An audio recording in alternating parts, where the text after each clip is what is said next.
Na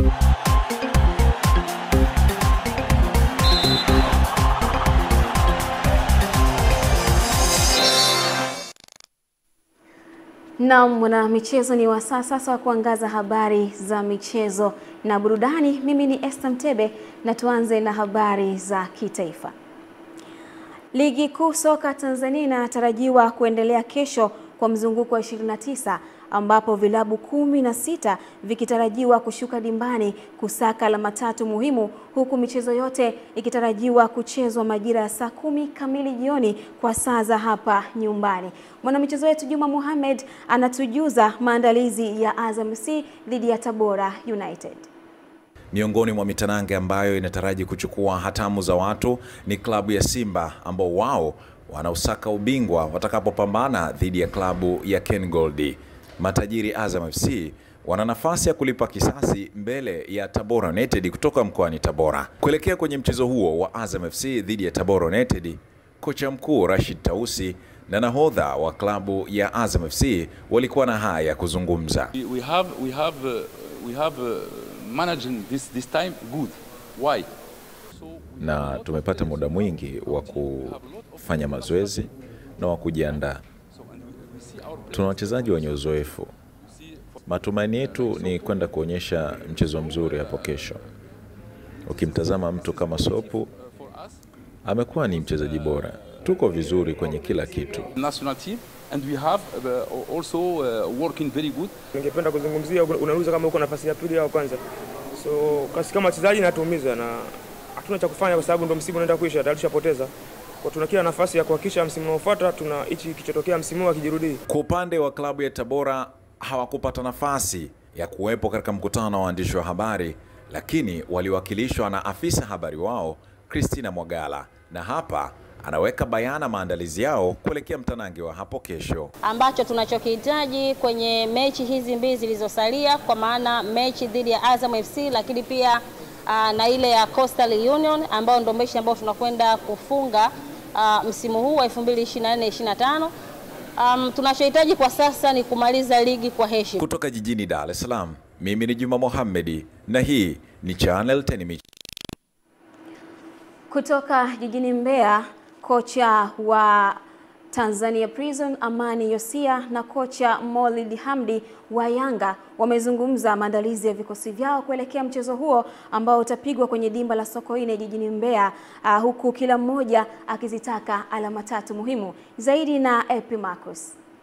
Kizungumza na waandishi wa habari mkoani Mbeya, makocha pamoja na wachezaji wa timu hizo wametambiana kila mmoja kuibuka na ushindi katika mchezo huo, huku Tanzania Prisons akiwa mwenyeji wa Young Africa katika uwanja wa kumbukumbu ya Sokoine jijini Mbeya. Tumejiandaa kwa maana ya kuona ambavyo tunaweza kucheza dhidi ya timu ambao ni mabingwa wa Tanzania.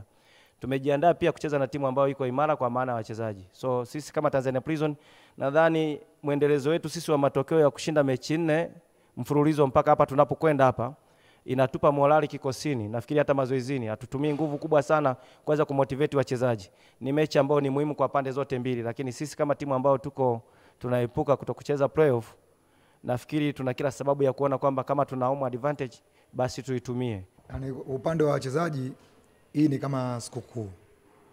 Anayeta kocha hawezi kutumia mambo makubwa sana, hawezi kutumia nguvu kubwa sana, sababu kila mchezaji ana mahitaji na hii mechi. We are Young African and I am focused with my players.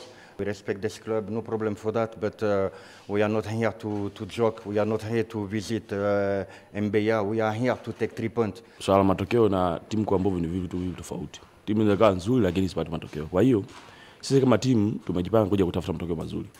Alafu kwenye swala la timu ambayo iko nyuma yetu, sisi hatuangalii wao wanafanya nini. Sisi kama timu tuna focus ambacho tunakitafuta. Kiripoti kutoka mkoani Mbeya, ni mimi mwanamchezo wako kocha mtaalam Epi Marcus Apolinari, Channel 10. Na idadi ya vijana wanaoshiriki kwenye mchezo wa mpira wa miguu wilayani Handeni mkoani Tanga imeendelea kuongezeka kwa kasi baada ya wadau wa maendeleo kuhamasisha mchezo huo kwa kuandaa mashindano mbalimbali ambayo yamesaidia kuibua na kukuza vipaji vya vijana wilayani humo. Zaidi na Ernest Mbezi kutoka huko Handeni anaripoti. Hayo yamebainika wakati wa fainali ya ligi ya Kwabaya Cup iliyokutanisha timu za Kwenjugo pamoja na Kwabaya FC na kuhudhuriwa na mamia ya wakazi wa mji wa Handeni, na hapa katibu wa mashindano hayo anasema. Tulichokibaini katika mashindano haya, tumebaini kwamba cha kwanza hamasa ya michezo katika wilaya ya Handeni ipo juu, kwa sababu hamasa ilikuwa kubwa, na vile vile tulichoona wachezaji pia walitoka sehemu tofauti tofauti za mikoa tofauti tofauti. Licha ya vijana hao kuhamasika kushiriki kwenye mchezo huo, lakini wanakabiliwa na changamoto za ukosefu wa vifaa vya michezo pamoja na miundombinu mibovu ya viwanja.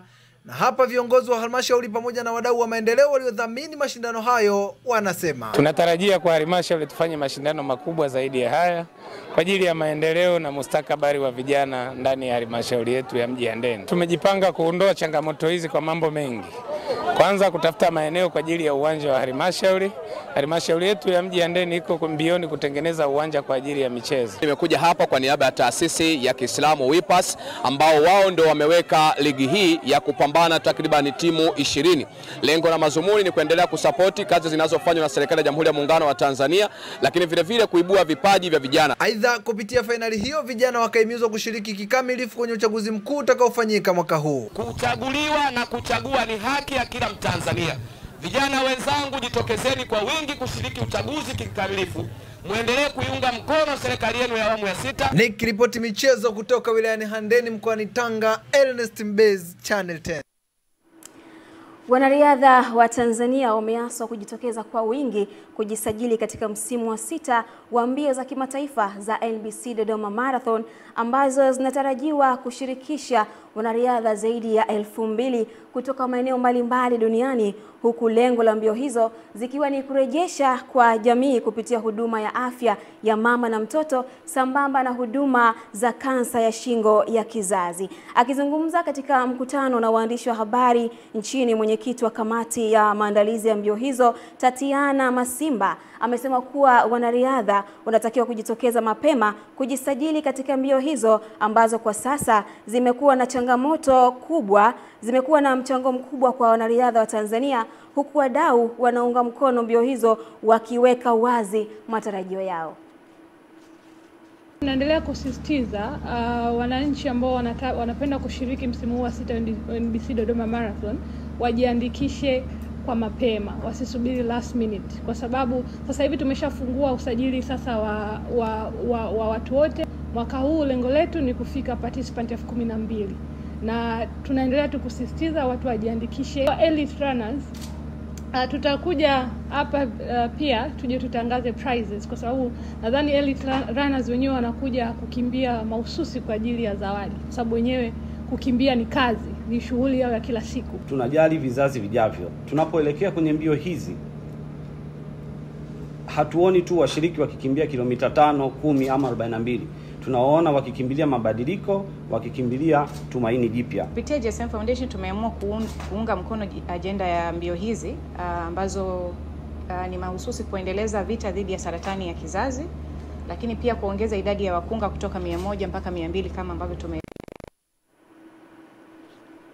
Bondia Idi Pazi kutoka Chanika Masantula amejiandaa vizuri kumkabili ulingoni mpinzani wake Viguro Shafii wa Mabibo kuelekea pambano la Derby Boxing, Dar es Salaam Boxing Derby maarufu kama Samia Curling Fight, pambano litakalofanyika Julai mwaka huu jijini Dar es Salaam.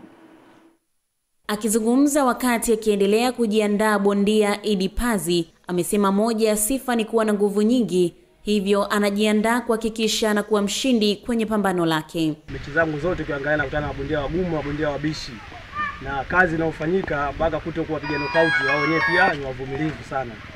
Ni wape sifa, lakini Shafii ajiandae kwa kupigwa kipigo kizuri sana. Mabondia anaokutana nao, anakutana na viazi. Hajao kukutana na bondia bado bwana mdogo sana. Tena namwambia kabisa bado hajatoka, bado mshamba. Bado hajatoka. Nasema kabisa Shafii bado mshamba, bado hajatoka. Upande wa mashabiki na mkufunzi wa bondia huyo wamesema wanamwamini bondia wao kutokana na rekodi zake za mapambano, hivyo mpinzani wao atatumika kama daraja siku hiyo. Idi Pazi anaenda kumfrotisha bondia. Nataka niwaambie mashabiki zetu kwamba mabondia wa Mabibo sio mabondia wazuri. Sema mabondia wa Mabibo wamebebwa sifa. Yani hawana uwezo wote, na kutokana na mimi nishapigana nao na nishawaangalia, hawana maajabu yote, lakini kwa sasa hivi kazi wanayo. Yani kwetu ukifika Chanika unapigwa hizi mbili tu, alafu analala chini atajikuta Mloganzila. Ajipange. Asante sana. Ilipazi kipindi hichi anaenda kupiga knockout ambayo haijawahi kutokea Tanzania hii. Ilipazi lazima ampige mtu knockout mbaya, mtu akazindukie Mloganzila huko. Witness Matiku, Channel 10 Michezo. Na taarifa hii inatuwekea utua kwenye habari za michezo kitaifa, na sasa tukangaze kunani katika upande wa habari za michezo kimataifa. Huu ni uga wa kimataifa na tutaangazia ambayo yamejiri maeneo mbalimbali duniani, tukiweka macho kwenye kombe la dunia la vilabu nchini Marekani. Chelsea ilianza kampeni yake ya kombe la dunia la vilabu kwa ushindi wa mabao 2-0 dhidi ya LAFC ya Marekani kwenye uwanja wa Mercedes-Benz Atlanta. Pedro Neto alifungua ukurasa wa mabao kwa Chelsea katika dakika 34, akiipatia timu hiyo ya Enzo Maresca uongozi kabla ya mapumziko. Kipindi cha pili kishuhudia mchezaji mpya Liam Delap aliyesajiliwa kwa pauni milioni 30 akiingia na kuwa na mchango chanya baada ya kutoa pasi ya bao kwa Enzo Fernandez aliyefunga bao la pili. Mchezo huo ambao ulikusanya mashabiki 22,137 pekee katika uwanja unaochukua watu 71,000, mechi hiyo ilionekana kuwa na viti vingi vitupu vinavyoashiria changamoto za uuzaji tiketi katika toleo jipya la mashindano ya FIFA. Mchezo mwingine ulikuwa kati ya Boca Juniors na Benfica ambao uliisha kwa sare ya mabao 2-2 na kadi nyekundu 2 zilizotoka kwa kila upande, huku wawakilishi wengine wa Afrika Esperance de Tunis wakipoteza kwa mabao 2-0 dhidi ya Flamengo ya Brazil. Leo hii mashindano hayo yataendelea kwa mchezo miwili. River Plate itaumana na Urawa Reds katika uwanja wa Lumen Field huko Seattle, na Fluminense watakipiga dhidi ya Borussia Dortmund katika uwanja wa MetLife Stadium East Rutherford. Kwingineko kwenye NBA, nyota wa Oklahoma City Thunder Jalen Williams alionyesha kiwango cha juu kwa kuifungia OKC alama 40, akiiwezesha timu yake kuibuka na ushindi wa vikapu 120 kwa 109 dhidi ya Indiana Pacers katika mchezo wa 5 wa fainali za NBA. Thunder sasa inaongoza kwa mechi 3-2 katika mfululizo wa mechi 7, na ikiwa watashinda mchezo mmoja uliobaki watatoa taji hilo. Pacers walionyesha upinzani mkali kwa kurejea kutoka nyuma kwa pointi 18 katika robo ya pili na kufikia tofauti ya pointi 2 tu katika robo ya 4. Hata hivyo, Williams aliuchukua tena uongozi wa mchezo kwa alama zake muhimu, akisaidiwa kwa karibu na nyota wa timu hiyo Shai Gilgeous-Alexander ambaye alifunga alama 31 na kutoa assist 10. Kwa ushindi huo, Oklahoma City Thunder wako hatua moja tu katika historia ya kutoa ubingwa wa NBA. Mchezo wa 6 unatarajiwa kuwa na ushindani mkali, huku mashabiki wa Thunder wakisubiria kwa hamu kuona kama timu yao itaweza kumaliza kazi na kutoa taji lao la pili tu baada ya ubingwa wao wa kwanza mwaka 1979. Ni hayo tu katika michezo kimataifa. Mimi ni Salum Pelembo na hii ni Channel 10. Naam, shukran Salum Pelembo kwa kuangaza huko kwenye upande wa habari za michezo kimataifa. Na hayo ndio ambayo tumekuandalia kwa usiku huu kwenye habari za michezo na burudani. Mimi ni Esther Mtebe, nikurejeshe kwake mwenzangu kwa ajili ya kuhitimisha habari kwa usiku huu.